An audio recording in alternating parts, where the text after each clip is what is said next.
Поимите според начинот на постоење на предметите за кои се образуваат може да се поделат на поими за реални предмети и поими за имагинарни предмети. Поимите за реални нешта може да се поделат на поими за физички предмети и поими за психички нешта. Дали поимот ќе се нарече позитивен или негативен, зависи дали поимот изразува присутност или отсутност на некое својство. Според својот обем, поимите се делат на единични, општи и празни. Според Аристотел, најопшти поими се категориите: материја, причина, слобода, однос и така натаму. Примери за празни поими би можеле да бидат диносаурус, марсовец, самовила.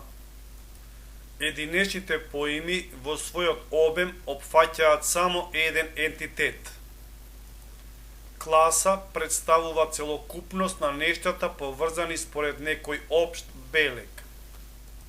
За поимите философија, логика, исхази, претходниот поим е родов поим за наредниот. Универзалната класа ќе опфаќа сите елементи кои го поседуваат конститутивниот белег на класата. Празната класа не содржи ниту еден елемент.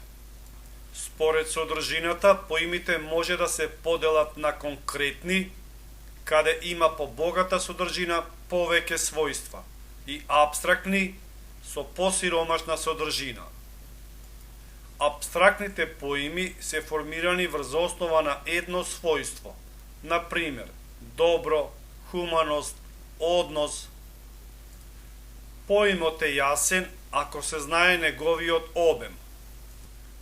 Поимот е разбирлив ако се знае неговата содржина.